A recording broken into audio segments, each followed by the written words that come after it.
Avant de commencer cette vidéo, j'ai deux petites choses à vous dire.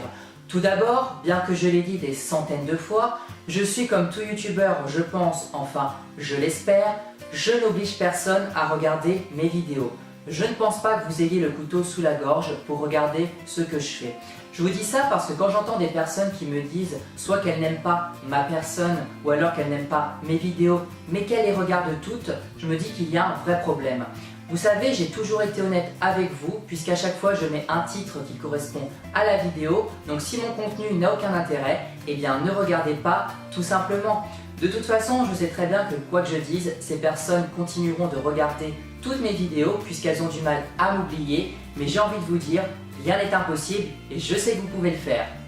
Deuxième chose qui n'a rien à voir, je vais organiser une FAQ sur ma chaîne. Donc n'hésitez pas à me poser des questions. Je parle de questions qui sortent un peu de l'ordinaire. Pas du style « c'est quoi ta sexualité ? Es-tu végétarien ?» parce que c'est assez personnel. En plus, j'ai déjà répondu 50 000 fois. D'ailleurs, j'ai fait une vidéo sur le sujet, donc n'hésitez pas à aller la voir. Mais plutôt des questions d'actualité, sur ce que j'aime ou alors mon avis sur tel sujet, etc. N'hésitez pas à me les poser en commentaire ou alors sous une publication que je vais mettre sur Instagram ou alors sur Twitter avec par exemple le hashtag FAQ-DimLife. Voilà, je pense que ça peut être sympa.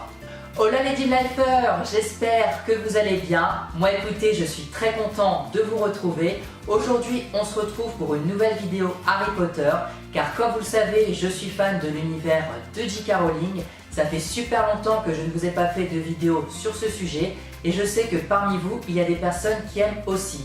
Donc c'est parti, on commence tout de suite. Alors, je vais vous montrer quelque chose qui peut être une idée de cadeau de Noël, qui est ma collection de statuettes des créatures d'Harry Potter. Deux petites précisions, ce sont des statuettes très fragiles, alors il faut vraiment faire hyper attention. C'est pourquoi je ne pense pas qu'elles conviennent à des enfants. Ensuite, ce sont des statuettes qu'on peut trouver sur pas mal de sites internet, comme Amazon, Noble Collection. Mais entre nous, je vous conseille de les acheter sur le site Micromania parce qu'elles sont moins chères. Elles sont à 30 € au lieu de 40. Alors certes, il faut aller les chercher en magasin, mais je pense que ça vaut le coup. Voilà pour la première. Donc il s'agit de la chouette Hedwige que Harry reçoit de la part de Hagrid dans Harry Potter à l'école des sorciers pour son anniversaire. Ce que j'aime beaucoup avec ces statuettes, c'est qu'à chaque fois il y a un fond différent. Et là vous avez celui de la salle commune de Gryffondor. En plus il y a plein de petits détails. Vous avez des livres. Là il y a la carte du maraudeur et la baguette de Harry. Pour la petite anecdote, cette première statuette m'a été offerte par ma sœur pour mon anniversaire, alors ce qui m'a en quelque sorte poussé à acheter la collection complète, donc je ne la remercie pas pour ça.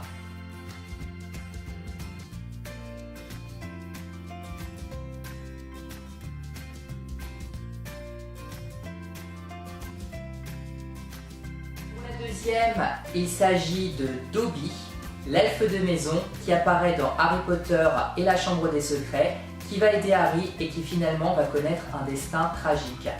Pour le fond, il s'agit d'un couloir de Poudlard et là nous avons Dobby qui reçoit une chaussette qui va le libérer de la servitude qu'il a envers les Malfoy.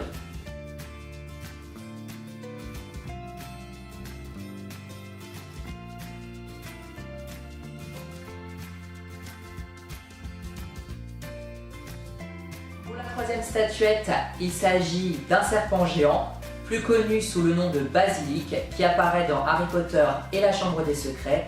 Libéré par Tom Jedusor, il va pétrifier les enfants des Moldus par son seul regard. Pour le fond, nous avons la tête de Salazar Serpentard, et pour les deux petits détails, nous avons l'épée de Godric Gryffondor et le journal de Jedusor.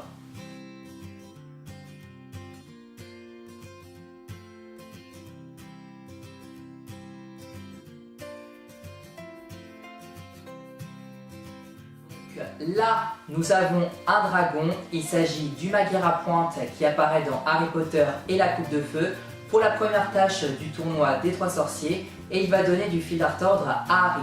Pour le fond, il s'agit tout simplement de Poudlard et en petit détail, tout au fond, il y a l'œuf d'or qu'il doit garder.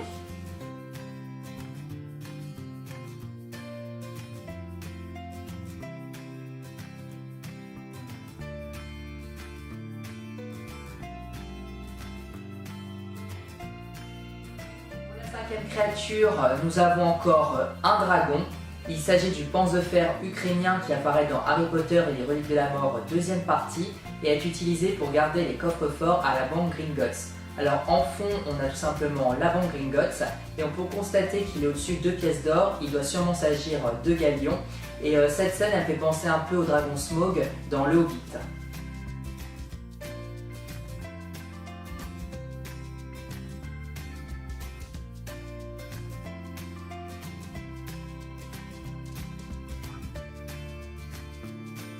Nous avons une créature que j'aime beaucoup, il s'agit de Buck qui est un hippogriffe qui apparaît dans Harry Potter et le prisonnier d'Azkaban. Il est nécessaire de le saluer avant de l'approcher et il va aider Harry et Hermione quand ils retournent dans le passé. En fond nous avons la cabane de Hagrid et devant nous avons 2 petites citrouilles.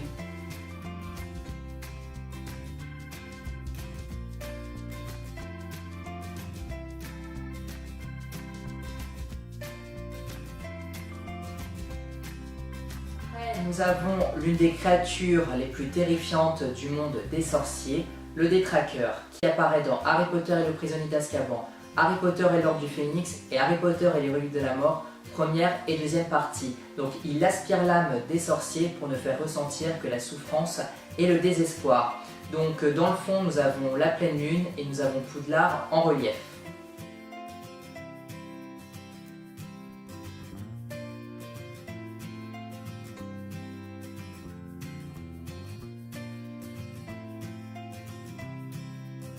Nous avons maintenant notre petit Fumsec qui est un phénix, donc il peut renaître de ses cendres, il peut guérir avec ses larmes et il peut porter des charges lourdes. Il apparaît dans Harry Potter et la Chambre des Secrets pour aider Harry et Harry Potter et l'Ordre du Phénix pour aider Dumbledore à s'enfuir.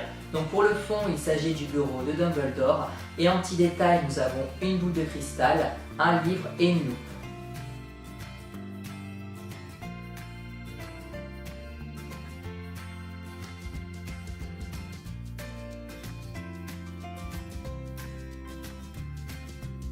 Dernière statuette qui n'est autre que Nagini, ou Nagini comme vous voulez, qui est le serpent de Voldemort et qui apparaît pour la première fois dans Harry Potter et la Coupe de Feu. À la fin, nous apprendrons que Nagini est en réalité un Horcrux. Pour le fond, nous avons un couloir qui apparaît dans Harry Potter et les Reliques de la Mort, deuxième partie.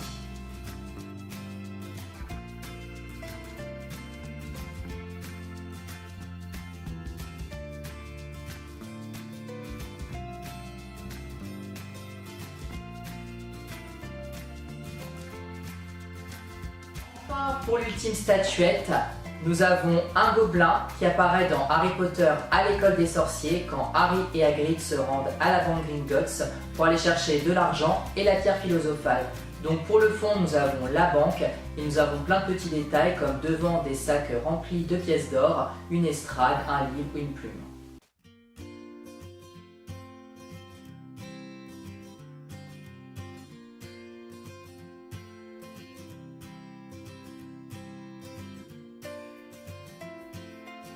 Cette vidéo est terminée, j'espère qu'elle vous a plu. Si c'est le cas, n'hésitez pas à liker, n'hésitez pas à vous abonner si ce n'est pas déjà fait pour suivre toutes mes vidéos.